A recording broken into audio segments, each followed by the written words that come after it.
Dear students, I am Dr. Bhagat Singh, Assistant Professor Political Science।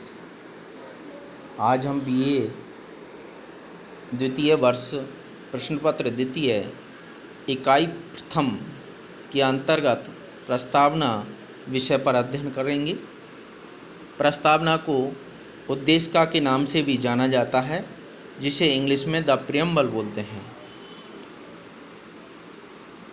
भारतीय संविधान की प्रस्तावना का अत्यंत महत्व है, जिसे ठाकुरदास भार्गव ने संविधान की आत्मा कहा है।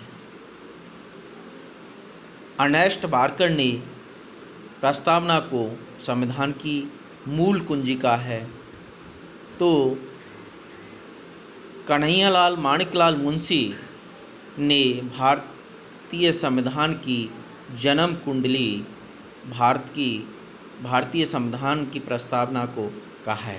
तो प्रस्तावना का भारतीय संविधान में अत्यंत महत्व है। प्रस्तावना संविधान का वह अंग या भाग है जो संविधान के मूल उद्देश्यों, लक्ष्यों को अभिव्यक्त करता है। भारतीय संविधान की प्रस्तावना में जो उद्देश्य और लक्ष्य निहित हैं, वे सभी उद्देश्य प्रस्ताव जो कि 13 दिसंबर 1940 को पंडित जवाहरलाल नेहरू ने संविधान सभा में जिसे प्रस्तुत किया था, जिसे 22 जनवरी 1947 को संविधान सभा ने स्वीकृत किया। जो उद्देश्य प्रस्ताव में लक्ष्य उद्देश्य संविधान निर्माताओं के थे, लगभग उन्हीं लक्ष्यों और उद्देश्यों को पूर्ण रूप से भारतीय संविधान की प्रस्तावना में गृहीत किया गया है। अब हमें प्रस्तावना के स्वरूप को जानना चाहिए।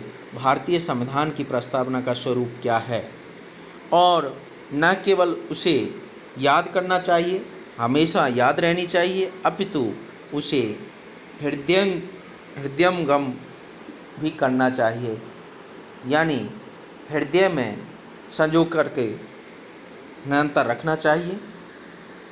तो आइए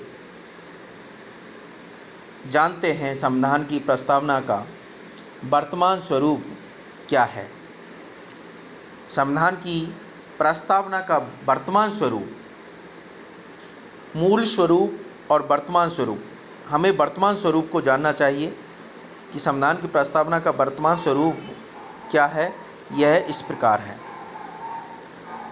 हम भारत के लोग भारत को एक संपूर्ण प्रभुत्व संपन्न समाजवादी पंथनिरपेक्ष लोकतंत्रात्मक गणराज्य बनाने के लिए तथा उसके समस्त नागरिकों को सामाजिक, आर्थिक और राजनीतिक न्याय, विचार, अभिव्यक्ति, विश्वास, धर्म और उपासना की स्वतंत्रता, प्रतिष्ठा और अवसर की समता प्राप्त कराने के लिए तथा उन सब में व्यक्ति की गरिमा और राष्ट्र की एकता और अखंडता सुनिश्चित करने वाली बंधुता बढ़ाने के लिए दृढ़ संकल्प होकर अपनी इस संविधान सभा में आज तारीख 26 नवंबर 1949 ईस्वी मिति मार्गशीर्ष शुक्ल सप्तमी संवत 2006 विक्रमी को एतद् द्वारा इस संविधान को अंगीकृत, अधिनियमित और आत्मार्पित करते हैं।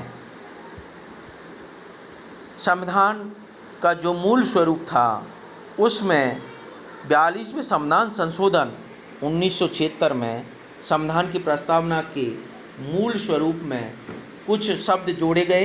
ये भी हमें याद रखना अत्यंत आवश्यक है। कई कॉम्पिटिशन्स एग्ज़ाम्स में ये बार बार पूछा जाता है कि 42वें संविधान संशोधन द्वारा 1976 द्वारा भारत की संविधान की प्रस्तावना में कौन से शब्द जोड़े गए। ये शब्द हैं समाजवादी, पंथनिरपेक्ष और अखंडता। अब हमें भारतीय संविधान की प्रस्तावना का विश्लेषण करेंगे कि भारतीय संविधान की प्रस्तावना किन किन तत्वों को इंगित करती है। प्रथम जिसका आधार है सत्ता का स्रोत। भारतीय संविधान की प्रस्तावना ये इंगित करती है कि संविधान ने जो शक्ति ग्रहण की है या संविधान के द्वारा अंतिम शक्ति जनता में निहित की गई है, यानी अंतिम रूप से जनता में शक्ति निहित होगी। इस अर्थात संविधान के आधार पर जनता सत्ता का स्रोत है। भारतीय संविधान की प्रस्तावना भारत के शासन प्रणाली के स्वरूप या ढांचे को अभिव्यक्त करने का कार्य करती है। भारतीय शासन प्रणाली का स्वरूप भारतीय संविधान के अनुसार प्रभुत्व संपन्न, समाजवादी, पंथनिरपेक्ष, लोकतांत्रिक, गणराज्य होना चाहिए। प्रभुत्व संपन्न का तात्पर्य है भारत आंतरिक और बाह्य रूप से किसी के अधीन नहीं होगा, वह स्वतंत्र होगा। समाजवादी शासन प्रणाली का तात्पर्य है भारत में लोकतंत्रात्मक समाजवाद को अपनाया गया है। राज्य विषमता को दूर करने का प्रयास करेगा। पंथनिरपेक्षता का तात्पर्य है राज्य धार्मिक मामलों में तटस्थ रहेगा, सर्वधर्म समभाव की भावना को अभिवृद्धि करेगा। लोकतांत्रिक का तात्पर्य है लोकतंत्रात्मक शासन प्रणाली को अपनाया जाएगा, जनता की सहभागिता से शासन का संचालन होगा। गणराज्य का तात्पर्य है भारत का राज्याध्यक्ष वंशानुगत न होकर के निर्वाचित होगा, जैसे कि भारत का राष्ट्रपति वंशानुगत न होकर के अप्रत्यक्ष रूप से निर्वाचित होता है। उद्देश्य भारतीय संविधान की प्रस्तावना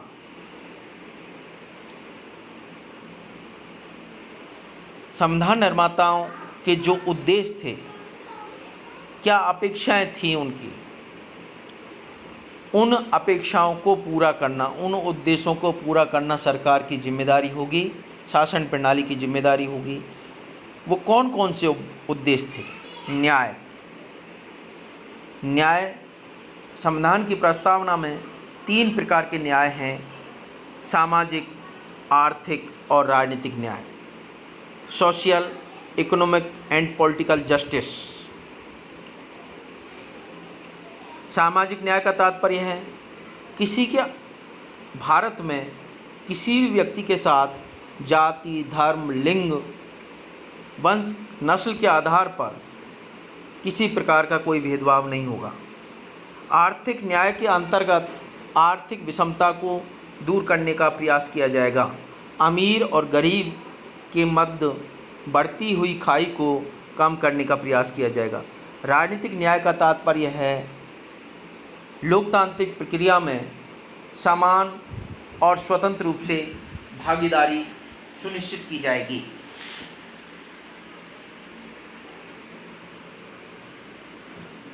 स्वतंत्रता संविधान की प्रस्तावना में 5 प्रकार की स्वतंत्रताएं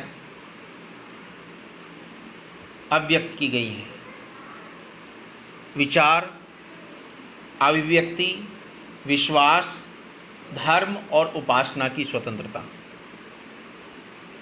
सभी नागरिकों को विचार और अभिव्यक्ति की स्वतंत्रता होगी। किसी प्रकार के विश्वास, धर्म का पालन पोषण करने की स्वतंत्रता होगी और प्रत्येक नागरिक को उपासना, पूजा की स्वतंत्रता होगी। दो प्रकार की समता या समानताएं हैं, प्रतिष्ठा और अवसर की समता, equality of status and opportunity. व्यक्ति की गरिमा का ख्याल रखा जाएगा, डिग्निटी ऑफ द इंडिविजुअल, और बंधुता जिसे इंग्लिश में फ्रेटर्निटी कहते हैं, फ्रेटर्निटी, बंधुता को बढ़ाने का प्रयास किया जाएगा, लेकिन वो फ्रेटर्निटी राष्ट्र की एकता और अखंडता सुनिश्चित करने वाली होनी चाहिए। ये भारतीय संविधान के निर्माताओं के मस्तिष्क में था कि इन उद्देश्यों को पूरा करने का प्रयास किया जाएगा। भारतीय संविधान की प्रस्तावना संविधान निर्माण की तिथि को भी अभिव्यक्त करती है कि भारतीय संविधान या भारत का संविधान की जो निर्माण की तिथि है 26 नवंबर 1949 है, क्योंकि इस दिन हमने संविधान को अंगीकृत, अधिनियमित और आत्मार्पित किया था।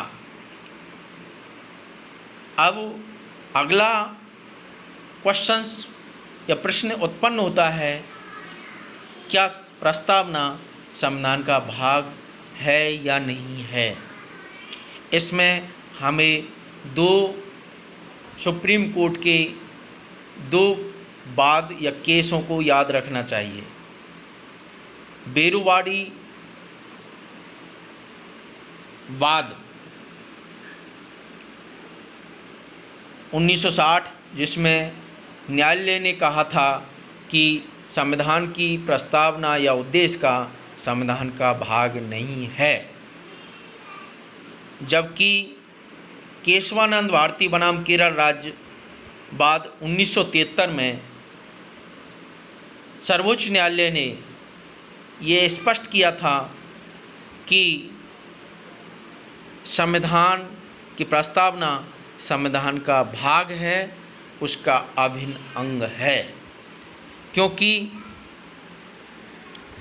संविधान की प्रस्तावना का प्रयोग संविधान की व्याख्या के लिए किया जा सकता है, अर्थात वर्तमान जो स्थिति है उसके अनुसार प्रस्तावना संविधान का भाग है। Thank you.